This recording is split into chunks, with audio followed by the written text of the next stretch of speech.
Yes, everybody, and welcome back to another daily drop brought to you by our amazing new sponsor, Caldera Lab. They specialize in high-performance men's skincare products. We're going to talk about them a little bit later on in this podcast, so stay tuned for that, but really excited to be sponsoring with Caldera Lab. I'm Jacob Turner. He's Andrew Jones, and we're here for another daily drop and a Carolina football-related daily drop, and this one is, AJ, I don't know if you know this yet, but fall camp is knocking on your front door right now, and it is pretty much officially here as we're officially one day out from the start of fall camp. Putting this out on Tuesday, fall camp does start tomorrow morning, Wednesday morning, so it's an exciting time for Carolina fans and an exciting time for us as well as we're getting ready to really get back into the swing of things, and our social lives are definitely going to be non-existent for the next, well, I don't know. How long is it going to be, AJ? 8 months or something like that? Eight and a half months, yeah. Yeah. For me, it starts 1st of August. Well, it starts with ACC kickoff, which was last week. Yep. And it runs through about almost the end of April for me. It's every day. I take Christmas Day off, and that's it. Hey, the grind is officially here, and for those who've been following us, you know exactly what we're talking about. Would you like to talk about labor of love? It's a labor of love. You better love it. I love fall camp. I love football practice, man. Yeah, me too. I basketball practice, when I covered the Orioles some, I did cover them, but I stopped because I wanted to still be a fan. Like, you can't be a fan of something that you cover. I used to get there as soon as they let the media in, like at 4:30 for a 7:30 take and I'd watch guys take infield. I remember watching one of their guys take work on turning double plays for like a half hour. I bet you ate that up. I was in seventh heaven. So football practice, I love it. And I can't wait because they got some new drills that I saw in spring. So I'm looking forward to seeing those tomorrow as well. It's fascinating, man. I know you'll be out there for the start of fall camp on Wednesday morning. And that's what we're here to talk about, AJ. We're here to kind of talk about what you're going to be watching for during Wednesday's fall camp. Is, again, you'll be out there and the media will be allowed out there. So a lot of new storylines, not a lot of new coaches, a good amount of new faces as well on both sides of the ball, and also a lot of returning guys as well that I think adds to the mix as well, and a lot of expectations for the Tar Heels going in to the new season. So again, AJ, we're here to talk about kind of what you're going to be looking for on Wednesday. So let's dive into that. Let's start with the offensive side of the ball just to space these out a little bit, because if we try to do both at the same time, we're going to jump back and forth and jumble everything up. So offensively, AJ, give me a couple key things and a couple bullet points that you're going to be focused on. I know there's a lot, and I know there's be a ton of different things you're looking at, but what are some of the bigger things you'll be focusing on the offensive side of the ball? Well, there's only so much we could gain from the first practice because they're wearing just helmets. There's no shoulder pads, no pads or anything like that. They'll add shoulder pads in a couple of days and then full pads, and then they'll hit. I think it's the 5th day they can have full contact, and we won't be there for that. We'll get a chance to see some later on in August, a couple of half practices. But for this first practice, I just like to get the vibe. Mm-hmm. Everybody's excited when practice starts. Rice is going to be excited, right? Southeast Louisiana is going to be excited. So Montana State's excited first practice, and they have good vibe. But I want to hear certain voices.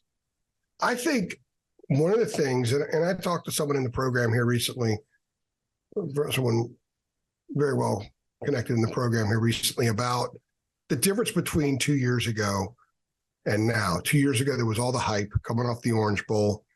Sam for Heisman, preseason top 10. They go up to Blacksburg and just get physically whipped. Mm-hmm. They only lost by a touchdown, but they got physically whipped in that game. And they never really got on track. And Mac said that he knew all along that there was something wrong. That team just wasn't – they didn't have the right voices. They didn't have enough voices. The voices weren't great yet. They didn't have great leadership, and that's why they bought so much into the hype. And I was talking with somebody the other day, and they said, boy, they got great voices now on both sides of the ball, and certainly on offense. Sam wasn't very vocal. Drake is extremely vocal. And that if your quarterback's a fanny smacker, I always think that's a great thing. You don't have to be that. Mm-hmm. You don't have to be that, but I always think it's a really good thing, especially in college, so you can reel guys in. But they've got voices at tight end. Mm-hmm. They've got some new voices at receiver, but that are automatically respected. Tez Walker, Dave McCollum walk in, they were respected right away. They've got some older voices now in the running back room. The guys up front on the offensive line, Corey Gaynor's a great voice up there. All right. Spencer Rowland has become a voice up there. I think Willie Lampkin is someone that came in from Coastal Carolina. He was a Sun Belt Conference Offensive Lineman of the Year last year. He's a voice. He's also big time respected because he's my height, but he's playing at that level because he's so good. He's a wrecking ball. He's a road grader. And that gains him a lot of respect from other guys. So I just think there's a different level of maturity on offense. I think there's a different level, a decibel of the voice and quality of the voice. It's not just yelling, but it's kind of yelling in sync. Like these guys are all on the same page right now. I think they're going into camp at a really good place, the entire team, the whole program. But then I also think about the voices that they hear on offense from coaches. Phil Longo did a terrific job at North Carolina. He's a really good offensive coordinator. Mm-hmm. I like Phil. I think Phil knows how to find and exploit problems in defenses all the time. I think he's really, really good at that. Absolutely. But he was sort of the lone older voice on offense. Mm-hmm. And I think that's why they got stuck a little bit with Sam running too much a couple of years ago. Last year, they got stuck sort of going too much to Josh Downs, and they became a little bit more – they sort of played offensively a little bit more in a box, right? Now, Chip Lindsey's the offensive coordinator, and he's got a tremendous amount of experience with other people. He was a head coach before at Troy, and he's tweaked some of the stuff on offense where it's a little bit more run-oriented, right? Well, you've got Randy Clements as the offensive line coach. He's a better voice than Jack Bicknell was. And then you've got Freddie Kitchens as your tight end coach. He was the Cleveland Browns head coach in 2019. Then you've got Clyde Christensen, who was coaching Tom Brady. He's coached Peyton Manning. He's coached legends all over the place. Andrew Luck. He is the analyst in that room. He's a voice that coaches here. He's going to coach the coaches in a lot of ways, and the coaches are going to coach the players. You've just got more really good voices on that side of the ball with the adults that are in that room. And I think offensively, that's what's going to be impressive. I cannot wait to watch Randy Clements coach. I cannot wait to watch Chip Lindsey work with Drake May. I cannot wait to watch Freddie Kitchens just do his thing because he's a really interesting guy. He's a character. John Lilly was a really good tight end coach, but he wasn't a character. He didn't have personality. I think there's more personality right now, more different ways to communicate and get points through to kids now than what they had before. So that's what I'm excited about for Wednesday. And that's what I'm going to look forward to throughout the course of the next month when I watch the offense and all the opportunities I have to see practice. Yeah, it's awesome. It's great when fall camp starts. And there's so many different faces, not only personnel wise, but coaching wise, like you mentioned, particularly on that offensive side of the ball that we have to get acquainted with too. I mean, we've seen them a little bit in spring. We've had a chance to talk to them a couple of times, but we have to go into these fall camps, especially the first week and these open media availabilities we have, and we have to get a better understanding of what they're trying to accomplish and trying to do. So then we can report it to you guys, offer a little perspective on it, and continue to discuss it and see if it actually does come into fruition when the season starts. So this is a massive week, and fall camp's a massive week, not only for the program, but for the media as well to get acquainted, especially when you've got so many new faces out there. AJ, before we move on to the defense, I do have to give a shout out to our sponsor, our new sponsor, and one we're super excited to be sponsored by and partnering with, and that's Caldera Lab. I said it earlier, AJ, but they focus on high performance men's skincare products. And guys, I know the guys listening to this can relate, AJ, and I know you can relate because we've been talking about this off camera. We talked about it in the last drop we did. Carly's on me, who's my wife. She's constantly on me to take care of my face, to take care of my skin better. She does it. Her mom does it. Her sisters do it. They're all into these skincare routines, and it's a lot. It's a lot for men to get adjusted to. And, you know, is it really a lot? No, it only takes a few minutes every morning, every night to actually do it. But for us, for whatever reason, there's a disconnect there. And men, we don't want to put these creams on our face. We don't want to wash our face with these products. That's too much. But when it takes you 30 seconds in the morning and 30 seconds at night, it's a lot more manageable and a lot more doable, guys. So what Caldera Lab focuses on is their clinically proven products to reduce wrinkles, fine lines, signs of aging. They are the leader in men's skincare, and they're here to save the day for you and your confidence. Because AJ, I don't know if you can relate to this. I can relate to this. When you're walking around with that face glowing a little bit, that cleansed face, you're looking nice, you're shiny out there, the confidence goes up. The first impressions go up even more. And trust me, guys, the ladies are going to absolutely love it. And imagine going on a first date, AJ, and you're sitting there with a girl talking about your skincare routine. You think she's going to be impressed? I think she's going to be absolutely impressed. And I would guarantee you for that second date almost. So guys, check them out. calderalab.com. Again, high quality, high performance men's skincare products. They got the clean slate. They got the base layer moisturizer. They got the Good Night Serum. They've got the Icon Eye Serum, AJ. The list goes on and on of the products they have. And there's a step-by-step process on how each of these products can help you on a daily basis. So again, guys, use the promo code THI to save 20% on your next order at calderalab.com. Again, promo code THI, 25% off, or excuse me, 20% off your order at calderalab.com. Links in the description below. Start taking your men's skincare routine seriously. Start focusing on it more, and you'll see the results quick and easy with Caldera Lab. Again, excited to be sponsoring with them, excited to be partnering with them, and excited to get excited to see people sign up and start using these products because they work, they're effective, and they really are great products. So again, check them out, calderalab.com. Links in the description below. AJ, let's switch over to the defense. It's defensive time. I want to focus on them a little bit too, because I think this is, let me give a little backstory real quick. I was talking to a fan. I was at the Chelsea Wrexham game on the field last week, the soccer game in Keaton Stadium a couple weeks ago. And I was taking photos, and I was talking to a fan before the game who was kind of in the blue zone area on the concourse area. And we talked for probably 20, 25 minutes about the football team. And I think we talked about defense more than anything. That is what fans is concerns at. That's what fans want to see an improvement at. And that's what fans really want to know about, because the defense has struggled a lot since Mac Brown came back, despite making some really nice improvements last season, especially towards the end. But talk to me about what you're going to be focusing on the defensive side. A lot of new faces, Gene Chizik year 2, some new analysts in there as well. I think it's going to be a key group to focus on. And I think there's going to be a lot of new things that we're going to have to pay attention to and try to notice as we kind of as we go into these open media availabilities during the start of fall camp. Well, the voices again as well. And I'm going to go to Cedric Gray quickly, because last year there was a point early in the season, Georgia State, when Cedric got all over a teammate. I think it was, I can't remember who it was. Then it was Notre Dame. He got all over Des Evans. I do remember that, yeah. It was in public view. And at the time, Max said, I like this. I want to see fire. I want to see somebody try to take initiative. But at the same time, Cedric later on said, I got to do it. I got to do it in a different way. I don't want to show up a teammate like that. So watching his evolution of being that loud voice I was talking about on offense was really a treat to watch, because he's such a smart guy. He's a mature guy. He learned and reined it in. And I'm going to use somewhat the same theme I did with the offense, is that's the voices. And you really got to have great voices on defense, because when the other team is moving the chains and they bust something 18, 20 yards, and then they're in the red zone, you've got to have great voices on defense, because communication is so essential with respect to strategy, with respect to what you see, making calls, that kind of thing.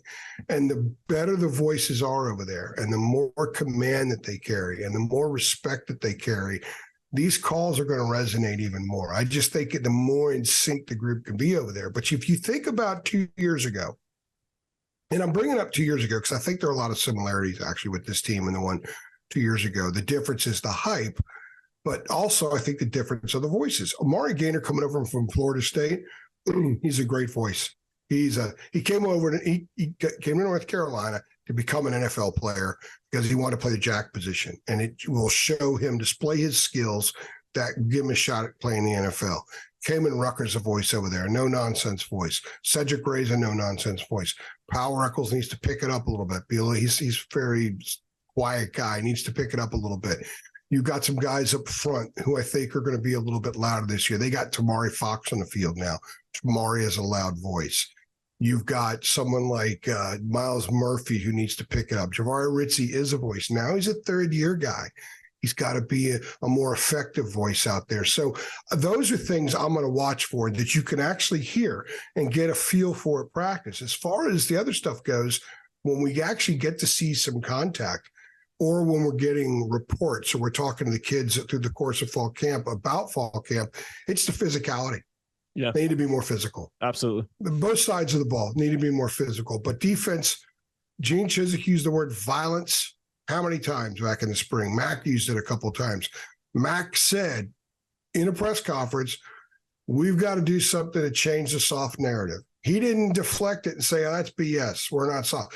He'll deflect some things when people say, oh, NC State coaches him up and develops guys, North Carolina doesn't.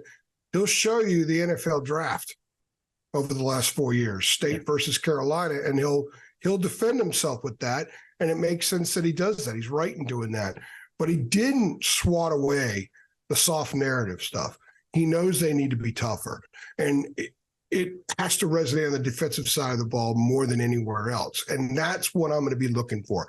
That's what I'm going to ask about. They're going to hit early more than they have in the past in fall camp. And then we're going to see the results. We're going to hear the kids. Cedric will be honest. When we get Cedric in about a week, we'll probably get him early. We'll get him in a couple of weeks again as well. When one of us asks him about the increased physicality, about the violence, he will be honest with us about it. So fans, Carolina fans, when you see a Cedric Gray video pop up on YouTube or on our website, you got to watch it. Because there's so much. Not all college athletes, people hear about coach speak. There's also athlete speak. And you get a lot of athlete speak in August, but you're not going to get that from Cedric. No. He's going to be really honest about it. So will Kamen. Kamen will be honest about it too. So that's what to look for. The other thing, keep an eye on Travis Shaw. Absolutely. Keep an eye on what everybody says about Travis. Everything that I've been told from inside the program is he has had a tremendous offseason. Mm-hmm. And the staff firmly believes he's a first-round pick at some point. And if he starts to morph into that first-round guy this year, that process doesn't begin when they take the field against South Carolina. That process began in January, February, and it will really start showing itself here in the next few weeks. So I'm looking forward to hearing what guys say about Travis as well. I'm glad you mentioned Travis. The guy I was talking to on the field before the game, we talked about Travis, and he was like, I don't know if Travis is going to make it. I'm not sure if he's going to figure it out. And what I said to him is, trust me, what we're hearing from inside the program this offseason is the exact opposite. People think he's lost 40 pounds. I'm telling you, he was played at 375 last year. He's playing at 335 now, which is the weight that they want him to be. Mm-hmm. The thing that I love to say about Travis, and I say this about a lot of guys, it's not just having the physical ability, but you got to learn how to become a college football player. 100%. Learning how to become a college football player isn't just showing up on the field. It's what you do when you go to bed. It's what you eat before bed. It's what you eat in the morning. It's how much sleep you get. Do you follow the dietary script every day? Are you doing all the things that you need to do? Are you stretching properly? Are you getting in enough film room? Are you doing all these little things that fans don't know a whole lot about that always reveal itself on the field? That's being a college football player. And it took Travis a while to learn how to become a college football player. Everything I've been hearing and been told the last several months is that he has become a college football player. That's great because he's got everything talent. Talent's there. It's the other stuff. The other stuff's what prevents talent from reaching its potential so often in sports. We see it all the time. All the time. Now, if you have your house in order in those other areas, then you allow the talent to sort of do its thing. And I think Travis is at a position where that's going to start happening this season. And we'll hear about that here in the next month in fall camp, if he's indeed doing that in fall camp. 100%. Yeah, guys, exciting times coming up. Fall camp officially getting underway tomorrow morning. THI will be there. Keep it locked to charlottestray.com for all your coverage from fall camp. Ton of interviews coming your way. All the interviews from fall camp will be up on our YouTube channel as well. So make sure you subscribe and stay tuned over here as well. And also, one more time, guys, check out calderalab.com. Really excited to be sponsored with them. 20% off with our code THI. Again, links in the description below. Go check them out. Start taking your skincare routine seriously, guys. It's something we got to work on. I'm going to work on it. AJ's going to work on it. I'm challenging you guys out there to do it. And the Caldera Lab makes it really easy to do so. Again, check them out. THI, 20% off is the promo code. I've been Jacob Turner. He's been Andrew Jones. Another daily drop. We appreciate you guys watching. Let's do this. If you're excited about the start of fall camp, go ahead and like this video below. Let's see how many likes we can run up on this one. And as always, make sure you share. Make sure you hit the subscribe button. and make sure you hit the notification bell so you know every single time we upload. Thanks for watching, guys. We'll see you on the next one. Thanks.